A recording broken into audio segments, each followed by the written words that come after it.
नमस्कार। संपूर्ण हिंदी स्पेशल एकमात्र YouTube channel Phefana Hindi classes पर आप सभी का स्वागत है। और इस चैनल पर आपको हिंदी के तीनों पक्षों साहित्य, काव्य शास्त्र व व्याकरण का गूढ़ अध्ययन करवाया जाएगा। तो बढ़ते हैं आज की क्लास की तरफ। और आज की क्लास में अपनों ने जो पीछे विपिन अग्रवाल जी का परिचय पढ़ा था, विपिन अग्रवाल जी का, उन्हीं के द्वारा रचित एकांकी पढ़ेंगे। तो आज की क्लास में अपन अग्रवाल जी का एकांकी पढ़ेंगे। और अग्रवाल जी ने कौन सा एकांकी लिखा है जो आपके सिलेबस में चलता है? अदृश्य व्यक्ति की आत्महत्या। अदृश्य व्यक्ति की आत्महत्या, ये एकांकी है। एकांकी शुरू करने से पहले ही मैं आपको बता देती हूँ, हालांकि अपनों ने चर्चा परिचय के समय की थी, फिर भी बता देती हूँ कि ये एब्सर्ड परंपरा का एकांकी है। एब्सर्ड अर्थात असंगत परंपरा, और जिसके बारे में विस्तृत चर्चा अपन कल की क्लास में कर चुके हैं। तो अपन शुरू करते हैं आज की क्लास में एकांकी को। देखिए, इस प्रकार से एक पंक्ति में 17 मकान बने हुए हैं।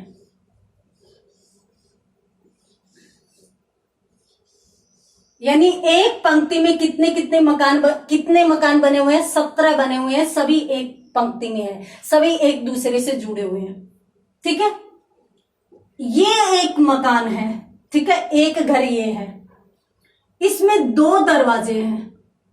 2 दरवाजे हैं, जिनमें से एक तो दाहिनी ओर दरवाजा है और एक बाईं ओर दरवाजा है जो सीढ़ियों की तरफ खुलता है। सीढ़ियों की तरफ खुलता है, ये है।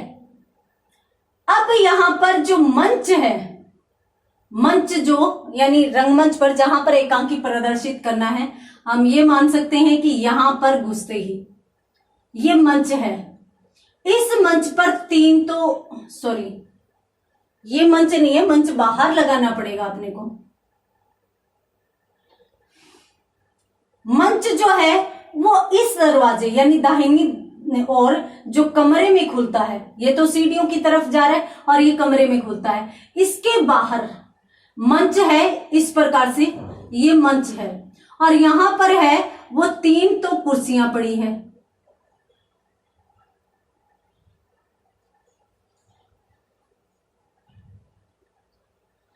तीन कुर्सियां पड़ी हैं।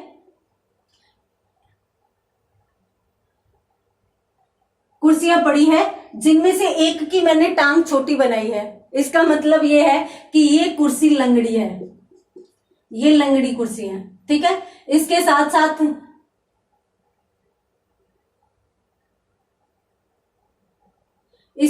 साथ मेज भी है। ठीक है, एक मेज है, 3 कुर्सियां हैं, 3 कुर्सियां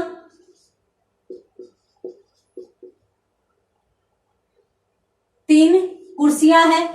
और इसके साथ साथ यहां पर मैं लिख देती हूं सही तरीके से, 3 कुर्सियां हैं,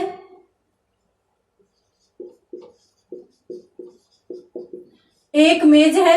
इसके साथ साथ कुछ फूलदान भी रखे हुए हैं। फूलदान जिसे अपन गुलदस्ता कह सकते हैं, पोट कह सकते हैं, तो वो फूलदान भी यहां पर रखे हुए हैं। देखिए, ये जो मकान है वो ऐसे लग रहे हैं कि जैसे नए बने हुए मकान है। और लगभग सभी मकान है वो 2 मंजिले मकान है, 2 मंजिल वाले मकान है।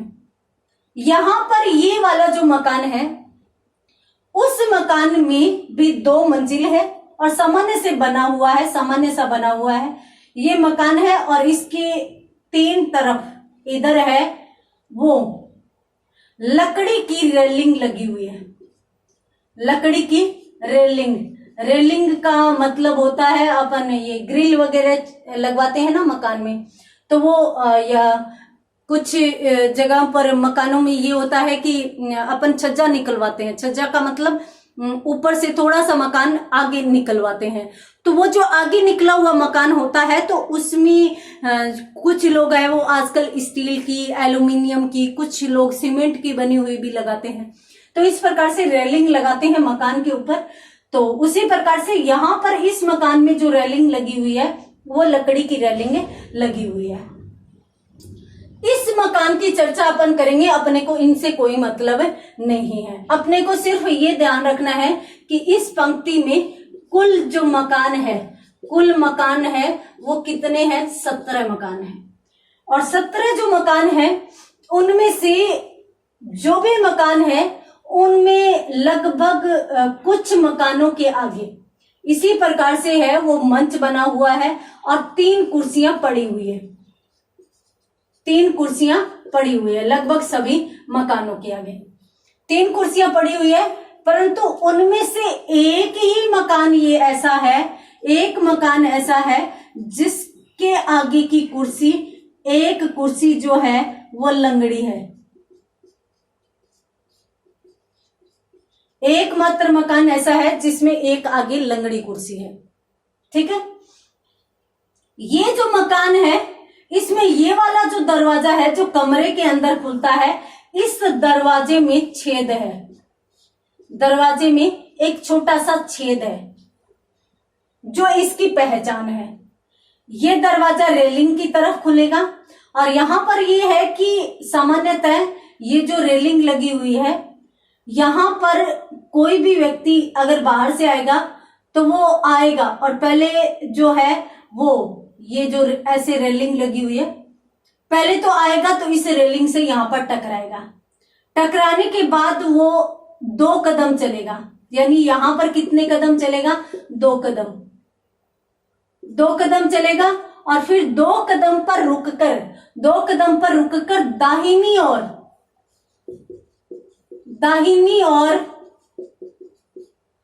3 कदम बढ़ाएगा। 3 कदम बढ़ाएगा, वैसे ही ये दरवाजा आ जाएगा और इस दरवाजे पर फिर वो दरवाजे का छेद ढूंढना है। उसके बाद इस दरवाजे की पहचान हो सकती है। ये इस प्रकार से बताई गई बात है और ये मैं क्यों बता रही हूं ये भी मैं आपको क्लियर कर दूंगी। 17 मकान और 17 मकानों में ये जो एक मकान है इसकी ये विशेषता है।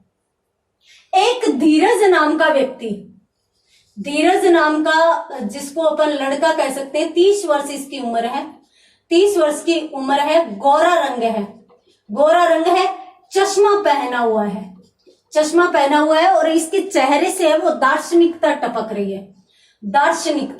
दार्शनिकता का मतलब है कि ये एक दार्शनिक है, ये सामान्यतः एक विचारक है।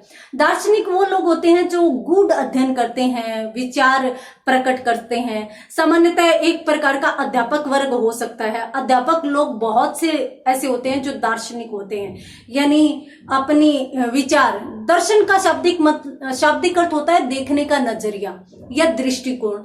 तो सामान्यतः किसी भी विषय के प्रति अपना अलग दृष्टिकोण जो लोग व्यक्त करते हैं उसे दार्शनिक कहा जाता है। और यदि प्राचीन काल की बात करें तो प्राचीन काल में दार्शनिक उन्हें कहा जाता था जो आत्मा व परमात्मा से संबंधित अपने विशेष विचार प्रकट करें। परंतु अपन अगर सीधा ले तो दार्शनिक का मतलब है कि दृष्टिकोण या नजरिया प्रस्तुत करने वाला। ठीक है, अभी ये धीरज है जो 30 वर्ष उम्र का है, गोरा रंग है, चश्मा पहना हुआ है और चेहरे से दार्शनिकता टपक रही है। इसका मतलब यह है कि देखने से यूं लग रहा है कि ये दार्शनिक है। ठीक है, धीरज को पहचान जाओगे आगे। अब ये जो धीरज है ये इसी प्रकार से आता है, यहां पर रेलिंग से टकराता है। तो टकराता है तो मतलब यूं कि गिरने वाला हो जाता है, परंतु अपने आप को संभालता है, और संभालते हुए जैसे ही मतलब अपन यूं कि किसी जगह पर टकराए, मान लीजिए आप छत पर खड़े हैं और छत पर वो जो चारों तरफ रेलिंग लगी हो, अब आप ध्यान नहीं देते हो तो आप मान लीजिए कि आप पीछे की तरफ जा रहे हो और आपने पीछे देखा ही नहीं। जैसे मतलब पतंगबाजी के समय अक्सर होता है, और पतंगबाजी जब होती है तो ये बातें सुनने में भी आती है कि बच्चे की मृत्यु हो गई, छत से गिरने के कारण एक व्यक्ति की मृत्यु हो गई, इस प्रकार की बातें भी आती हैं। तो पतंगबाजी में लोग बाग इतने खोए रहते हैं कि वो पीछे देखते ही नहीं है और इस प्रकार से वो पीछे चलते चलते नीचे गिर जाते हैं। तो मान लीजिए कि आप किनारे पर चले गए, परंतु थोड़ा सा आप संभल गए, यानी थोड़े से यदि आप अपना बैलेंस खो देते तो आप गिर पड़ते। अब ये चीज यदि आपको पता चलती हो कि आप थोड़े से बच गए, उस समय आप कितने ज्यादा घबरा जाओगे। सोचकर ही डर लग रहा है, सोचकर ही घबराहट हो रही है ना। परंतु यहां पर ये व्यक्ति जैसे ही टकराता है अपने आप को संभाल लेता है और संभलने के बाद खुश होता है, बहुत प्रसन्न होता है और खुश होकर फिर वहां पर रुकता है, फिर इधर 2 कदम चलता है, 2 कदम रुककर और फिर सामने की तरफ 3 कदम चलता है। यानी इधर 2 कदम चलता है, फिर सामने की तरफ 3 कदम चलता है दाहिनी तरफ, और जैसे ही 3 कदम चलता है तो ये दरवाजा आ जाता है और फिर दरवाजे को जैसे यूं टटोल रहा है। समय कौन सा है? शाम के समय एकांकी दर्शाया जा रहा है, ठीक है। तो शाम का समय है तो वो यूं टटोल रहा है और एकदम से उसका हाथ उस छेद पर पड़ता है, उसकी उंगली उस छेद में जाती है। जैसे ही छेद में जाती है वो खुश हो जाता है, और खुश होते ही पहले जब ये आया था तो यहाँ पर एक घंटी पड़ी थी। घंटी का मतलब है जो अपन बजाते हैं ना, किसी के घर पे जाते हैं तो दरवाजा खोलने के लिए सामान्यतः कुंडी भी बजा देते हैं, घंटी भी बजा देते हैं। तो यहाँ पर मान लीजिए कि एक कुंडी पड़ी थी, उसने पहले यहाँ आते ही कुंडी को देखा, संभाल कर वापस रख दिया, फिर देखा कि छेद है कि नहीं, छेद था, तब वो निश्चित हुआ कि हाँ यही है। इसका मतलब ये किसी के घर पे आया है और ये देखना चाहता है, क्योंकि एक जैसे घर है तो उसे पता नहीं चल रहा कि कौन सा किसका है।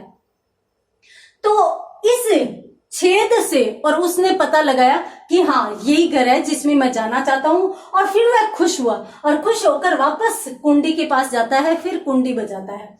और जैसे ही कुंडी बजाता है तो वैसे ही एक मोती नाम का व्यक्ति जिसकी उम्र 40 वर्ष है वो निकल कर आता है, और निकल कर आकर और यूं जैसे मतलब पहचान ही नहीं रहा, देखते हुए किससे मिलना है आपको, किससे बात करनी है आपको, इस प्रकार से बात करता है। तो फिर ये कहता है, यानी धीरज कहता है, यार क्यों ऐसी बात कर रहा है, मैं हूं धीरज, यूं क्यों बात कर रहा है। तो तुम्हें ऐसे कैसे पता कि ये मोती का ही घर है। यानी मोती स्वयं धीरज से प्रश्न कर रहा है, और जैसे धीरज ने जवाब दिया वैसे यूं लग रहा है कि धीरज मोती का मित्र है और वो अपने मित्र से मिलने आया है, ठीक है। अब यहां पर मोती धीरज से वापस जवाब करता है कि तुम्हें कैसे पता ये मोती का घर है। तो धीरज बताता है कि मैं 2 कदम चला, 3 कदम चला, मतलब 2 कदम चला, फिर दाहिनी ओर 3 कदम चला, 3 कदम चलने के बाद मैंने छेद भी देखा और छेद देखकर मैंने कुंडी बजाई है, अर्थात तब मैंने दरवाजा खुलवाया है। इसका मतलब तुम्हारा घर है, परंतु तुम लंगड़ी कुर्सी पर बैठे, लंगड़ी कुर्सी को महसूस किया। एक जैसे 17 घर है यहां पर, और उन 17 घरों में लगभग जो दरवाजे हैं उनमें छेद भी है। इसी प्रकार से 2 कदम और 3 कदम चलना पड़ता है, दरवाजों में भी छेद है, यानी सारी की सारी विशेषताएं हैं। सिर्फ एक घर ऐसा है जिसके आगे लंगड़ी कुर्सी रखी हुई है। क्या तुमने उस लंगड़ी कुर्सी को महसूस किया? अगर तुम लंगड़ी कुर्सी पर बैठे हो और तुमने महसूस किया कि हाँ लंगड़ी कुर्सी है, तब हो सकता है कि ये मोती का घर हो, क्योंकि उसके घर के आगे लंगड़ी कुर्सी है। तो उसने कहा कि तुम्हें क्या पता, मैं लंगड़ी कुर्सी पर बैठा नहीं और मैंने लंगड़ी कुर्सी को महसूस नहीं किया। तो मोती कहता है कि मैं इस छेद के अंदर से, मतलब इस छेद से मैं अंदर बैठा बैठा सारी चीजें देख रहा था कि क्या क्या कर रहा है। अब मोती जब ये बात कर रहा है तो फिर धीरज कहता है कि यार तू कैसी बात कर रहा है। तब यूं कहता है कि हमने विदेशों से एक लाइन में मकान बनाने की परंपरा तो ले ली, परंतु विदेशों से भी वो चीज लेनी चाहिए जो अच्छी हो, और जो बुरी हो, जो हानिकारक हो, उसको छोड़ भी देना चाहिए। तो हमने ये एक लाइन में मकान बनाने की तो परंपरा ले ली, पर अपनों ने इन पर नंबर प्लेट बनाने वाली परंपरा नहीं ली। अब मुझे लगता है कि नंबर प्लेट बनाने वाली परंपरा भी हमें ले लेनी चाहिए, क्यों? क्योंकि तुम्हारे जैसे जो नौजवान है वो इस प्रकार की गलती करते हैं, यानी सारी चीजें तुमने परख नहीं की। सारी चीजें परख कर तुम यदि आते तो मैं मान लेता कि तुम युवा हो और तुम्हें हर एक चीज की परख करते हुए फिर कोई निर्णय लेने वाले हो। देखिए, यहां पर जो बात हो रही है वो कब क्लियर होगी, कैसे क्लियर होगी? यानी दो मित्र हैं, जानते हैं आपस में कि ये दोनों मित्र हैं, परंतु फिर भी मोती चाहता है कि वो सारी की सारी औपचारिकताएं निभाकर उससे मिलने आए। तो आगे क्या होता है, एकांकी किस तरह से मोड़ लेता है, देखेंगे अगली क्लास में। तब तक के लिए धन्यवाद।